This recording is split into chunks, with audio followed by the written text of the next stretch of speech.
আসসালামু আলাইকুম ওয়া রাহমাতুল্লাহি ওয়া বারাকাতুহু।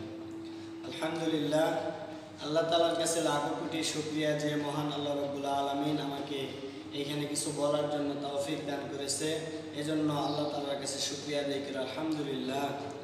আমার ভাইরা, আজকে সারা দুনিয়ার মধ্যে আজকে মা বাবা আজকে সন্তানের কাছে একটা অনীহা একটা পাত্র হয়ে গেছে।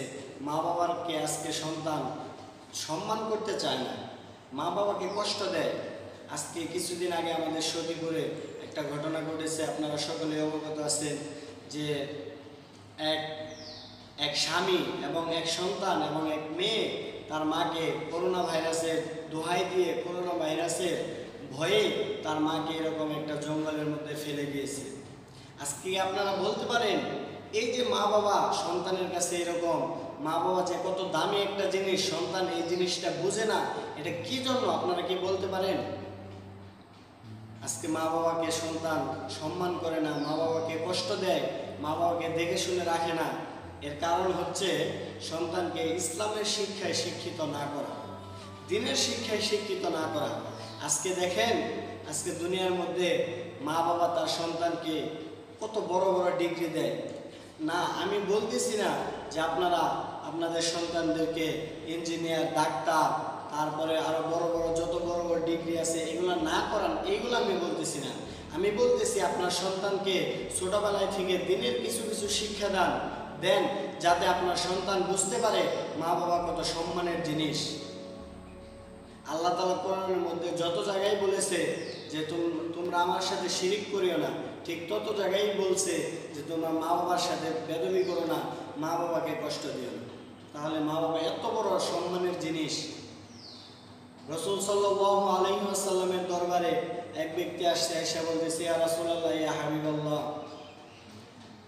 আমি আপনার সাথে যুদ্ধে যেতে চাই। আল্লাহর পয়গম্বর জিজ্ঞাসা করছে, ও আমার সাহাবী, তোমার মা বাবা কি জীবিত আছে? ওই সাহাবী ডাকতে বলতেছে, ইয়া রাসূলুল্লাহ, ইয়া হাবিবাল্লাহ, হ্যাঁ, আমার মা বাবা জীবিত আছে। তখন আল্লাহর পয়গম্বর বলল যে তুমি তোমার মা বাবার খেজমত করো।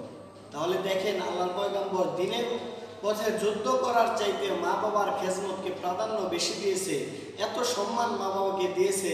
কিন্তু আজকে আমাদের সমাজে মা বাবা আজকে নির্যাতিত, মা বাবাকে সন্তান দেখতে পারে না, মা বাবাকে কষ্ট দেয়, মা বাবাকে বৃদ্ধাশ্রমে রেখে আসে।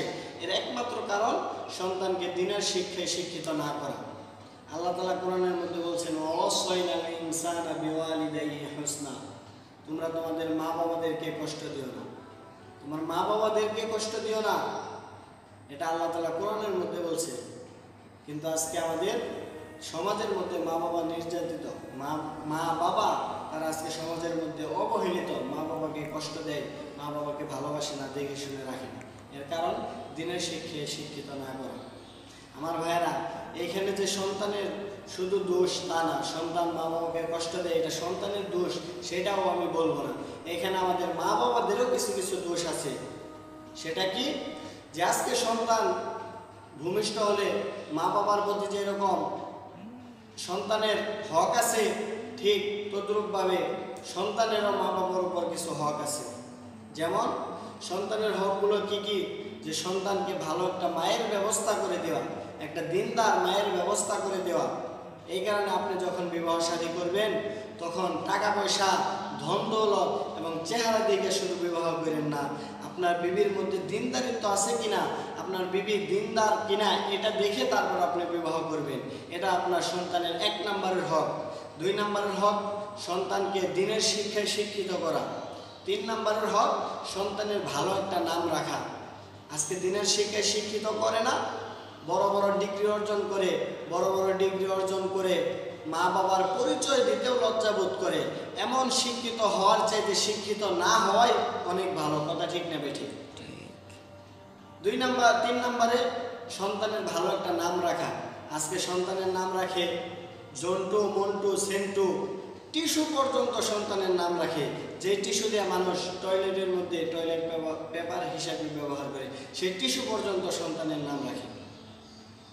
সন্তানের নাম রাখে পাপ্পু, সন্তানের নাম রাখে হৃদয়। হিন্দুদের নামগুলা সব সন্তানের রাখতেছে, সন্তানের হক আদায় করতেছে না। হযরত আবু বকর রাদিয়াল্লাহু তাআলা আনহুর দরবারে একটি ঘটনা বলি, তাহলে আমরা বুঝতে পারবেন, আপনারা বুঝতে পারবেন যে হযরত আবু বকর রাদিয়াল্লাহু তাআলা আনহুর দরবারে এক ব্যক্তি আসছে, এসে বলতেছে, ওগো আমিরুল মুমিনিন, আমার সন্তান আমাকে দেখে না, আমার সন্তান আমাকে কষ্ট দেয়, আমার হক বলি সন্তান আদায় করে না। তখন হযরত আবু বকর রাদিয়াল্লাহু তাআলা আনহু বলছে, আচ্ছা তোমার সন্তানকে ডাকো। সন্তান আসছে, আসার পরে বলতেছে, ওগো আমিরুল মুমিনিন, আপনি আমার বাবাকে জিজ্ঞাসা করেন যে আমার বাবা আমার একটা হকও আদায় করছে কিনা। আমার মা, সে একটা বান্দি মহিলা, আজাদ মহিলা না, সে একটা বান্দি মহিলা, তাকে আমার বাবা বিবাহ করছে। সে আমার মা, আমার প্রথম হক সে নষ্ট করেছে, আমাকে দিনের শিক্ষায় শিক্ষিত করে নাই, এবং আমার নামও সে ভালোভাবে রাখে নাই। আমার নাম রাখছে হাফলন, আর হাফলন নামের অর্থ হয়েছে চামচিকা, এই নামটা আমার রাখছে। তখন হযরত আবু বকর রাদিয়াল্লাহু তাআলা আনহু ডাকতে বলতেছে, তুমি তো তোমার সন্তানের হক আদায় করো নাই, তাহলে তোমার সন্তান কি করে তোমার হক আদায় করবে। এখানে ছোট্ট একটা ঘটনা শোনাই। এক ব্যক্তি বিদেশ থাকে, বিদেশ থাকার পরে তো এরকম অনেক মানুষ আছে না যে বিদেশ থেকে একজনের কাছ থেকে আরেকজন আসে, এরকম কারো কাছে কারো জিনিসপাতি দিয়ে দেয়, এরকম বলছে যে 10,000 টাকা দিলাম, তুমি আমার বাড়িতে নিয়ে দিও। এরকম যখন দিছে, দেওয়ার পরে ওই ব্যক্তি আসছে, ওই বাড়িতে আইসা বলতেছে যে আপনার ভাইয়ে আপনার জন্য 10,000 টাকা পাঠাইছে। তো এরকম যখন বলছে, ওই লোকটা খুশি হয়ে গেছে, খুশি হয়ে ডাকতে বলতেছে, আলহামদুলিল্লাহ, আপনি এত কষ্ট করে আমাদের জন্য টাকা নিয়ে আসছেন, আজকে দুপুরে আপনি আমাদের বাড়িতে খেয়ে যাবেন। ওই ব্যক্তি অনেক দূর থেকে আসছে, তো ওই ব্যক্তি খাওয়ার জন্য বসছে, বসার পরে ডাকতে বলতেছে, তার সন্তানকে ডাকতে বলতেছে, ওই পচা ভাত নিয়ে আয়। এরকম ভাবে যখন ডাক দিচ্ছে, ওই ব্যক্তি বলতেছে, না না না, আমার গ্যাস্ট্রিক, আমি খাইতে পারবো না। তখন আবার ডাকতে বলতেছে, না না, আপনার খায়া যাইতে হবে, আপনি খায়া যাবেন। তো আরেক সন্তানকে ডাকতে বলতেছে, ওই বাসি তরকারি নিয়ে আয়। তখন সে তো মনে করেন যে খাবে কি, সে তো উইঠা দৌড় দিবে, এরকম ভাব। তখন তারা জোর করতেছে যে না না না, আপনার খায়া যাইতেই হবে। তখন ডাকতে বলতেছে, ওই মুইটা পানি নিয়ে আয়। তখন তো সে এটা শুই না যে কি, আমি তাদের এত বড় একটা উপকার করলাম, তাদের জন্য টাকা পয়সা নিয়ে আসলাম, আর তারা আমাকে এরকম পচা ভাত, বাসি তরকারি আর মুইটা পানি, পচা ভাত নয় মাইনে নেন গেল, বাসি তরকারি নয় মাইনে নেন গেল, এই মুইটা কোনদিন পানি দেব, এই মুইটা পানি দেওয়ার চেয়েছে। এই ব্যক্তি তো শুই না দৌড়, সে দৌড় বাইরে যাইতেছে, চলে যাইতেছে। তো হঠাৎ করে রাস্তার মধ্যে এক ব্যক্তির সাথে দেখা হয়েছে, যে বলতেছে, ভাই আপনি এরকম দৌড় পারতেছেন কেন, কি হয়েছে আপনার। তখন বলতেছে, দেখেন এই মানুষটা এত খারাপ, এরকম জঘন্য মানুষ আমি কখনো দেখি নাই। আমি তার ভাই আমাকে 10,000 টাকা পাঠাই দিচ্ছে, তাকে দেওয়ার জন্য আমি টাকা নিয়ে আসছি। তো সে টাকা গ্রহণ করছে, বলতেছে যে আপনি আমার বাড়িতে খাইয়ে যান। তো দেখেন সে আমাকে পচা ভাত খাওয়াইতে চাইতেছে, বাসি তরকারি খাওয়াইতে চাইতেছে, এই দুইটা নয় মেনে নিলাম, বলতেছে যে মুইতে পানি নেওয়া হয়, এটা কি সম্ভব, এই কারণে আমি দৌড় পারতেছি। তো ওই ব্যক্তি বলতেছে যে না না ভাই, আপনি ভুল করছেন, আপনি আসেন আমার সাথে। তো গেছে, যাওয়ার পরে বলতেছে যে এই যে সে ডাকতেছে যে পচা ভাত নিয়ে আয়, তার বড় ছেলে, সেই ছেলের নাম হচ্ছে পচা। বাসি তরকারি নিয়ে আয়, তার মেজো ছেলের নাম হচ্ছে বাসি। আর যে বলছে মুইটা পানি নিয়ে আয়, তার নাম হচ্ছে মুইটা। এই কারণে আপনি ভুল বুঝছেন, আপনি ভুল বুঝে চলে যাইতেছেন। তো আজকে দেখেন মুসলমানের করুণ অবস্থা, আজকে নাম রাখছে পচা, নাম রাখছে বাসি, নাম রাখছে মুইতে। এই নামটা কির জন্য রাখলো জানেন? ওই যে এই 3টা সন্তানের যে বাবা, এই বাবার নাম, এই বাবা অনেক সুন্দর স্মার্ট একটা লোক, ভালো চেহারা, সুন্দর চেহারা। এই বাবার নাম তার সন্তানের রাখছে কালু মিয়া। এই বাবার নাম কালু মিয়া রাখছে, এই কারণে এই বাবা করছে কি, তার সন্তানের নাম, একজনের নাম রাখছে পচা, একজনের নাম রাখছে বাসি। এখন সে এই 2জন সন্তান হওয়ার পরে সে বিদেশ চলে গেছে, বলতেছে যে আমার যে আরেকটা সন্তান হবে তার এরকম একটা নাম রাখবা, পচা একটা নাম রাখবা, ভালো কোনো নাম রাখা যাবে না। তো সে যখন বিদেশ চলে গেছে, এমন সময় তার একটা সন্তান হয়েছে। তো হওয়ার পরে তার যে শ্বশুর আছে, সে আইসা তার ওই 3 নম্বর সন্তানের নাম রাখছে মতিউর রহমান, ভালো সুন্দর একটা নাম রাখছে। তো এইটা যখন সে আইসা দেখছে যে তার সন্তানের নাম রাখছে মতিউর রহমান, তো তার এটা ভালো লাগে না, সে মতিউর রহমানকে এটা নাম রাখছে মুইতে। দেখেন মুসলমানের কি করুণ অবস্থা। তো তাহলে আপনার সন্তান আপনাকে কিভাবে মহব্বত করবে, ভালোবাসবে? আপনার সন্তানের হক তো আপনি ঠিকমতো আদায় করতেছেন না। এই কারণে আমি বাবাদেরকে বলবো, ও আমার বাবারা, আপনারা আপনাদের সন্তানের হকগুলো আদায় করেন। আপনার সন্তানের জন্য নেককার একটা বিবির ব্যবস্থা করে দেন, নেককার একটা মায়ের ব্যবস্থা করে দেন, এবং তাকে দ্বীনের শিক্ষায় শিক্ষিত করেন, এবং তার ভালো একটা নাম, ইসলামিক নাম রাখেন। তাহলে দেখবেন আপনার সন্তান আপনাকে কোনোদিন কষ্ট দিবে না, আপনার সন্তান আপনাকে কোনোদিন এরকম বৃদ্ধাশ্রমে রেখে আসবে না, আপনার সন্তান আপনাকে কোনোদিন এরকম জঙ্গলের মধ্যে ফেলায় রাখবে না। কারণ তার অন্তরের মধ্যে থাকবে আল্লাহ তাআলা তার মা বাবাকে কত সম্মান দিয়েছে, রসুল তার মা বাবাকে কত সম্মান দিয়েছে, এটা তার কলবের মধ্যে থাকবে।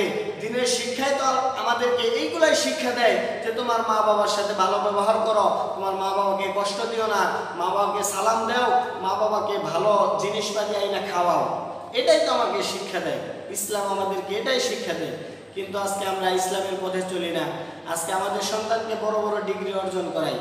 বড় বড় ডিগ্রি অর্জন করাই কি হয়, যে সে যখন বড় বড় ডিগ্রি অর্জন করে বড় বড় মানুষের সাথে চলে, তখন সে তার মা বাবা, অনেক মা বাবা আছে রিক্সা চালায়, অনেক মা বাবা আছে তারা ক্ষেত খামারে কাজ করে, অনেক মা বাবা আছে তারা ভ্যান চালায়, এরকমভাবে অনেক মা বাবা আছে খেতে খামারে কাজ করে, তারপরেও তারা কষ্ট করে তার সন্তানকে এরকমভাবে লেখাপড়া করায়। লেখাপড়া করানোর পরে কি হয়, সে যখন ভালো ডিগ্রি অর্জন করে, অর্জন করার পরে সে তার মা বাবাকে পরিচয় দিতে সে লজ্জা বোধ করে। তার বড় বড় বন্ধু তাদের সামনে মা বাবার পরিচয় দিতে লজ্জা বোধ করে। এরকম শিক্ষিত মানুষের কপালে আমি লাথি মারি। এরকম শিক্ষিত মানুষকে আমি শিক্ষিত বলি না, এরা হচ্ছে শিক্ষিত মূর্খ।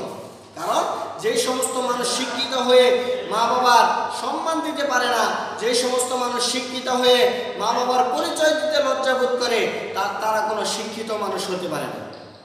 এই কারণে আপনার সন্তানকে দিনের শিক্ষায় শিক্ষিত করেন, আপনার সন্তানকে ভালো একটা নামের ব্যবস্থা করে দেন, ভালো নাম রাখেন।